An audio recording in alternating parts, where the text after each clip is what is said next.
It's all coming together at once for the Boston Celtics with the NBA playoffs officially here. The Celtics have put themselves into a perfect situation and have everything right where they want it, including their first round matchup. We break down all the latest details and news and information on the Celtics right here today on Celtics Digest. Welcome, everybody. I'm Jace Andrews. I hope you're having a great day wherever you might be.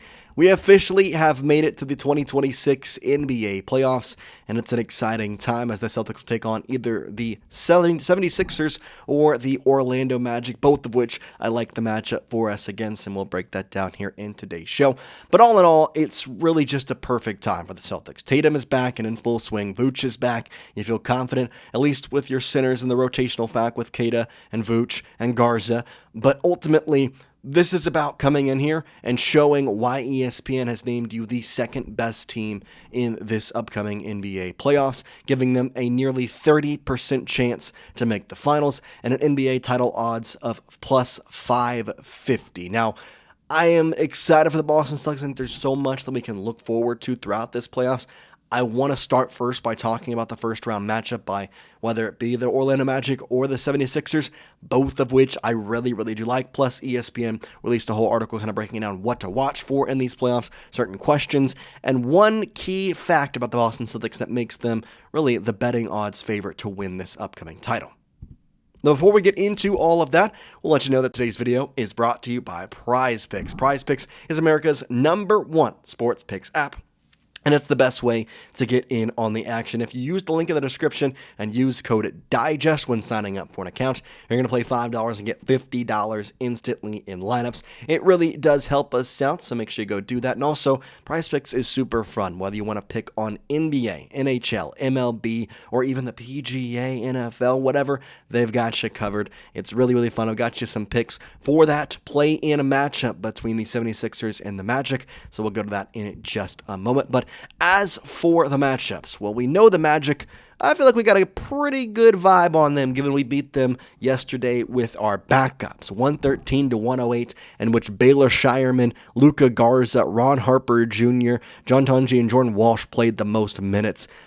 This is a game where you can look at and honestly keep the confidence level there for the guys on the bench, but also as a team understand that if the Magic do in fact beat the 76ers in the play-in game tomorrow, then you have a team that you beat before. Not just before, but beat them without your top-tier players. And as for the 76ers, we know the playoff history between those two folks are really favoring the Boston Celtics. Let's just say that. But ultimately, for the Magic's case scenario, you're going to have to worry about Paulo Banchero. You're going to have to worry about Franz Wagner. There's players that you have to look at. But overall, I really do see the Boston Celtics pulling away in that series in a very easy manner. Not to mention, they played them not a year ago in the first round. But they also could have the chance of playing the Philadelphia 76ers, in which playoff history definitely favors Boston. The two teams have the most meetings in NBA playoffs history, playing each other 22 times, alongside with the 1954 Eastern Division round robin. But the Celtics have won 15 of the 22 series in NBA history. That's obviously a huge thing. You want to go back to the specific playoff matchups. The Celtics are 12-4 versus the 76ers in the playoffs between April 13th, 2016 and April 13th, 2026. So 10 years, we've lost 4 games to the Sixers in the playoffs.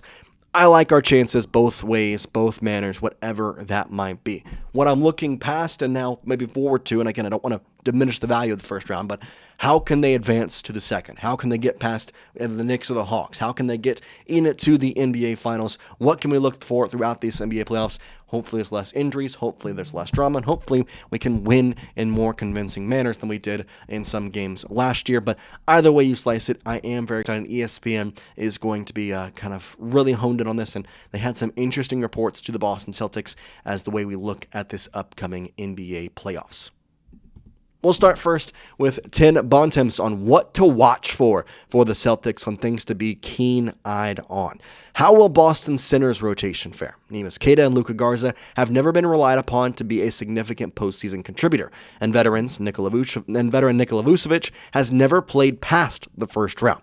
If Boston is to make the deep playoff run it expects, this front court group will be tested. And to me, it all comes down to rotating them in the proper manner, because that has been the successful kind of recipe for the Boston Celtics, is making sure Vooch gets his minutes. 9.7 points with the Boston Celtics this season across 20 minutes per game with 6.6 rebounds.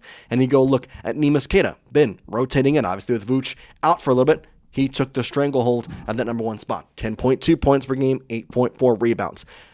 Yes, history tells us that these guys do not have the experience that we have had in the past with Al Horford or Kristaps Porziņģis, but does it mean that the Celtics are in a bad spot in their center rotation?